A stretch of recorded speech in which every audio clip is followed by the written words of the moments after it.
Foreign Affairs of South Korea and President and CEO of the Asia Society.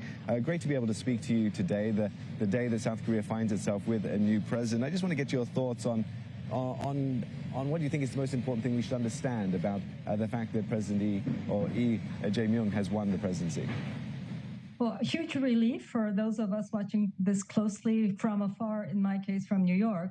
But I think the decisive victory gives him a very clear public mandate to move on. And that means getting the economy back on track again, getting a team together to continue the negotiation with the Trump administration on the tariffs.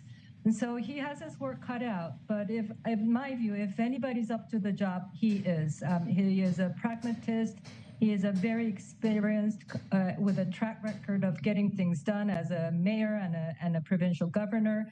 So I would think we would see more clearly from his inaugural speech what his priorities would be, but he would hit the ground running. Yeah, he certainly doesn't have much time to waste, given the nature of the snap election and how quickly the ball gets rolling. I just want to get your thoughts on how you think he's going to handle the relationship with the United States. So during the campaign period, he didn't seem like he was in too much of a hurry to get down to negotiations. And we know that, the Trump tariffs have really been affecting many countries around the world, with many world leaders wanting to try and engage with the United States.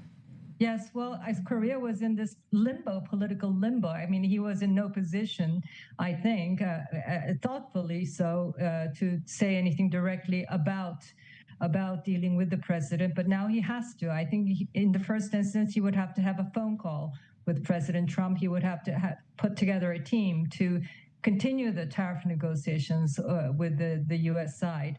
I think the deadline for the current negotiation is early July. I would hope that the American administration would give the Korean team an extension, because getting the team together, it takes quite a time, and just getting the team up to speed would also take some time. But it is a huge challenge for the new team.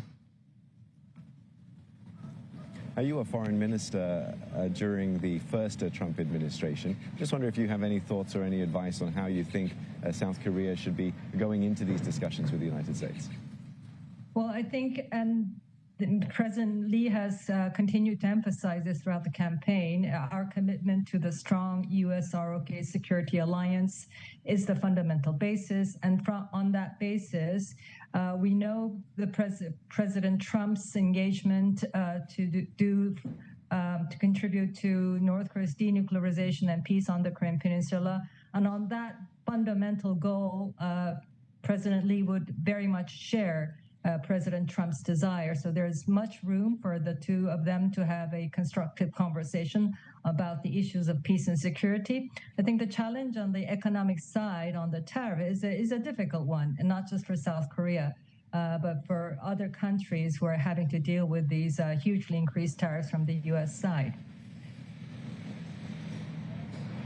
You mentioned the security on the Korean Peninsula, talking about North Korea. How do you think President Lee will be looking to address that relationship?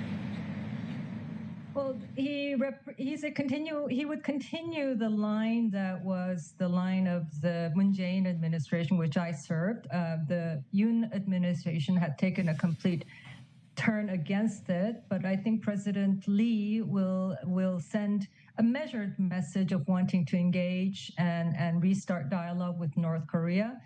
North Korea currently, I don't think is any keen to have that discussion. It is in a much more empowered place than it was 4 or 5 years ago, with a newfound partnership militarily with Russia. So North Korea is less keen, by all measures, to come to dialogue. But even so, I think President Lee will continue to aim in that direction, but in a very measured way. Well, thank you very much for your thoughts today. Really appreciate you making some time to speak to us.